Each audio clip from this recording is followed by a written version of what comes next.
What's going on, guys? Wanted to talk to you guys about installing cabinet handles or cabinet pulls. So we have a way that we do this just because we've screwed it up before and there's stuff that can go wrong. So first thing you want to do, and this is going to sound dumb, but we've screwed it up before and we almost screwed it up on this kitchen because it was a little counterintuitive. You need to figure out which side your doors open on, and then we're going to put a piece of blue tape on that side of the door right there. So this one has no markings on, but get the blue tape on, and then I'll have Ethan come closer with the camera. Once we've got that on there, we need to figure out the width of this guy right here, the width of this guy right here. So it is 2 1/4, which means 1 1/8 is gonna be our middle right there. And I'll point with the pencil so that my finger's not in the way. So that's 1 1/8. Now we need to figure out the spacing for our holes on the back of the pole. Because if you notice, our holes are not at the bottom of the pole, they're a little bit further up. So what we do is we use our square to strike a line all the way across. So that's where we get this guy, line it up, strike the line all the way across. And then we can set our pole down at the bottom right there. We can make our 2 hash marks that you see right there and right there. We'll use our square again to draw those lines all the way over, all the way over. And then we know the measurements for where these need to be. So this is an example right here where we find the middle of the cabinet door right there on the raised part, and that's going to be 1 1/8.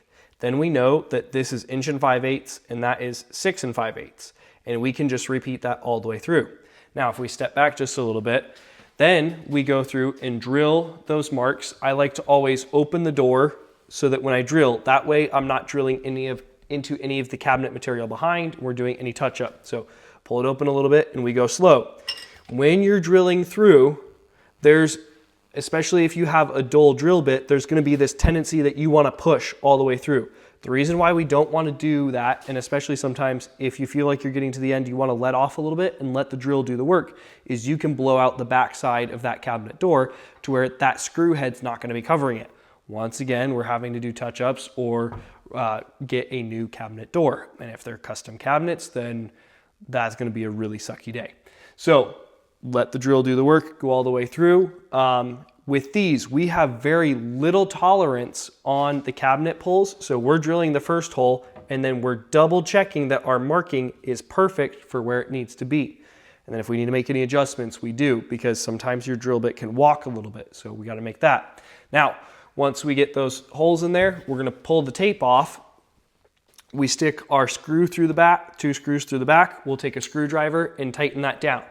Sometimes you can use an impact gun, but in this case, we like to use ratcheting screwdrivers because you have more control over it and it still goes very quickly. Now, let's take a look at the drawers. Drawers are going to be relatively similar, and we don't have them all drawn out, but kind of walk through this with us for a second. So we will find the center of the drawer, we'll mark a line, and then we'll find the center this way, mark a line, and then we need to figure out the spacing in between here. So we had 1 5/8 and 6 5/8.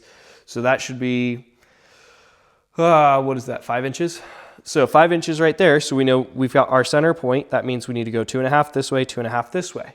We mark those lines, mark that line. Now, the way that we can make this easier for ourselves going forward to the next drawer is then we know, okay, we find the line here, we take a level, and usually it's a torpedo level, which is about 9 inches long, 12 inches long, and then we mark that straight line in the middle, take our tape measure and go to, I skipped a step, we'll pull the tape measure off of here to find where was that hole, where was that hole. Now we can take the tape measure and go, there's our line, and then we drill it, drill it. The idea is that once you start to find all your measurements, you can create a system to make it uniform all throughout.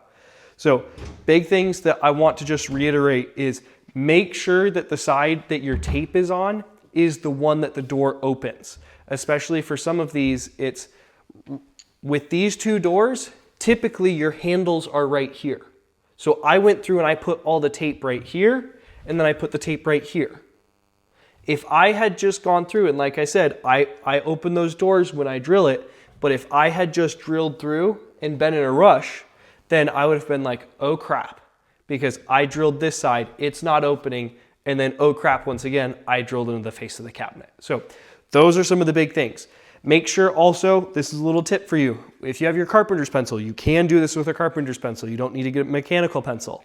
Make sure you have a fresh blade on your razor blade, and you want to shave this down to where the pencil is thinner and nice and square so that everything is super accurate on your marks. So with some of the cabinet handles, they're a little fatter around the screws, so you have a little bit of playroom. In this case, we do not. So this is a good example of you need to be dialed in, paying attention, making sure that your measurements are the same every time. This width needs to be in 1 1/8. We just talked about this is 1 5/8. So if all of a sudden I measure this at 1 5/8, I have it off center. So it's very important that you kind of stay in the zone, make sure your details are all correct. Sometimes it might be easier for you guys to go through and say, I've got all my doors blue taped. I'm gonna go find 1 1/8 and mark all my 1 1/8. Then come back and go 1 5/8, 6 5/8, so that it's then just sequential, you don't mess it up. So this is how we do cabinet pulls. Hopefully this is helpful. If there's anything that you guys need or questions, drop them in the comments below and we'll try and get back to you on that. Ethan, anything else I need to point out to them? Nope. All right, we'll call it right there. We'll see you guys next time.